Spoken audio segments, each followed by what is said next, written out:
escrito muchos artículos sobre esta película, que es Metrópolis.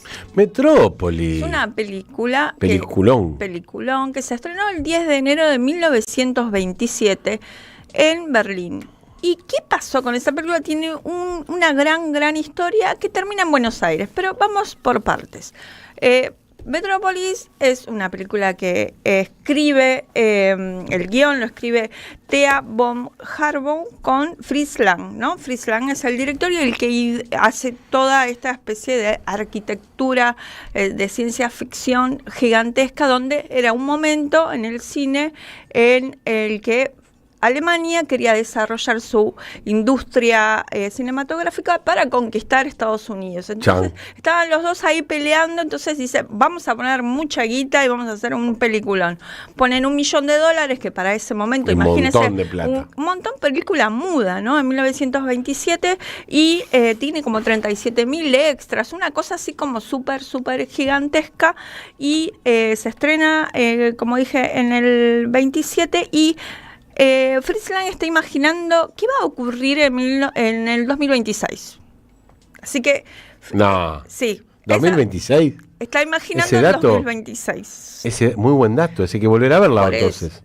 Hay que volver a verla, pero para deprimirse un poco, justamente porque ¿qué es lo que plantea? Voy a contar como muy sencillo la trama, porque la historia es bastante ¿cómo podemos decirlo? Inocente en un punto. Claro. Que dice, bueno, los trabajadores están en el subsuelo manteniendo como si fuera una fábrica, el funcionamiento de una gran ciudad. La gran ciudad es Metrópolis, y arriba están los hijos de los gobernantes, y abajo están los trabajadores que todo el tiempo están trabajando para mantenerlo. Los trabajadores, en esta especie de estética del expresionismo alemán, son como todos con un guardapolvo gris, van caminando arrastrando los pies, no se les ve la cara. Estamos viendo imágenes en YouTube, claro, para los que quieran ver. Entonces, el tema es que una de estas personas que está en los jardines y está disfrutando de la buena vida en la Metrópolis, baja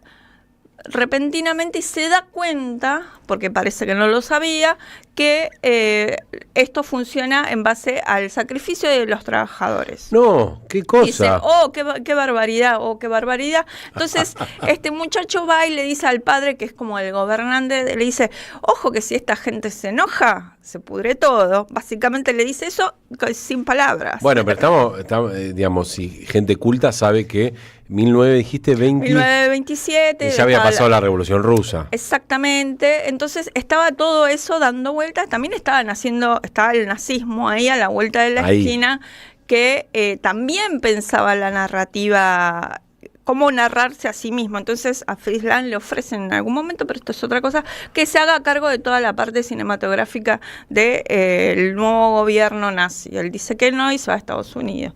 Después eso es tiempo que pasará más adelante. Eso después pasa. Bueno, la cuestión es que la trama después termina bien, ¿no? Hay toda otra parte de la trama donde aparece un robot, un científico loco, como en toda película de ciencia ficción, donde el robot es una mujer que se llama María.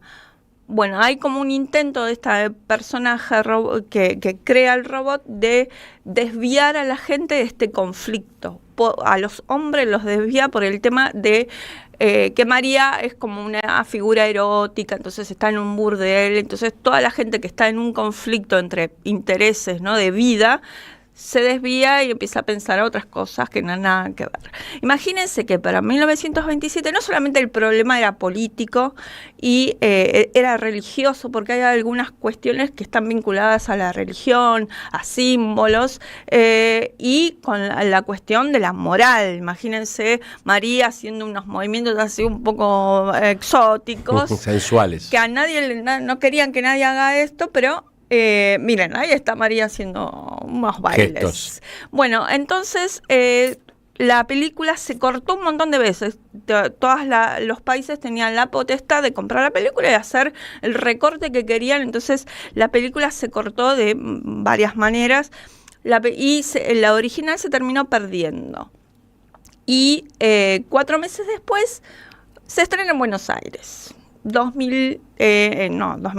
1927, en mayo se estrena en Buenos Aires, rarísimo, pero en ese momento los estados no tenían nada que ver, el estado argentino no tenía nada que ver con el cine. ¿En qué sentido? No como en Estados Unidos y Alemania, que era como un proyecto de los estados, ¿no?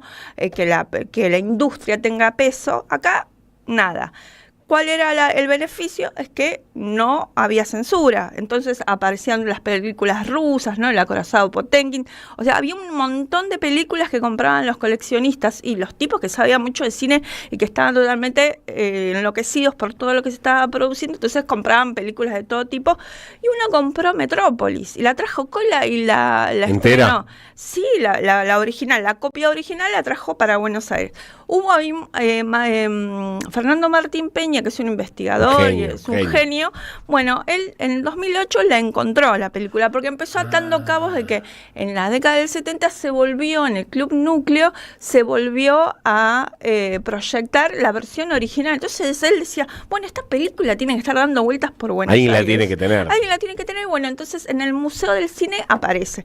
Hay un texto que está en PDF, que ustedes pongan Fernando Martín Peña Metrópolis, y es alucinante como cuenta toda la trayectoria, porque no lo estoy contando pero hiper resumido, pero tiene un montón de detalles y cosas muy interesantes sobre que el papel del Estado es importante, porque una de las personas que tiene esta película trata de intervenir para que se creen archivos de las películas nacionales, ¿no? Como unas ganas de participar y de hacer un instituto de cine que tenga peso, porque en el texto que escribe Martín Peña aparece que el 90% de las películas argentinas mudas desaparecieron.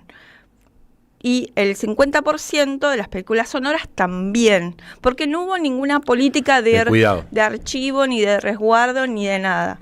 Bueno, ese es uno de los datos que está ahí, que está buenísimo saberlo para pensar hacia adelante qué se va a hacer con el cine argentino, ¿no? Que es tan importante. Volviendo a la versión que quedó por ahí dando vuelta, apareció una en Estados Unidos y es más o menos la que se conoce. Metrópolis es una película que se declaró Patrimonio de la Humanidad, porque después empezaron a aparecer un montón de homenajes, desde Queen con Radio Gaga, la película de Brasil, todos los Batman, todas las películas de ciencia ficción le deben algo a Metrópolis, porque técnicamente es alucinante. Uno lo ve y dice, che, en 1927 hicieron esto, la arquitectura, bueno, como sobre todo lo interesante es más que nada la imagen, no tanto la trama, porque termina como en algo muy, muy naif, ¿no? Porque termina diciendo una de la protagonista, María, dice, entre la fuerza de la mente, ¿no? Del capital, vamos a traducir, y la fuerza de los trabajadores, las manos de los trabajadores, tienen que estar el corazón. Y ahí termina la película. Claro. Y bueno, decimos, bueno, tanto lío, final feliz. Bueno, todo esto tengo para decir, tengo mucho más para decir, pero lo voy a dejar acá. Lo dejamos acá, Metrópolis. Somos radio, pero somos más que radio.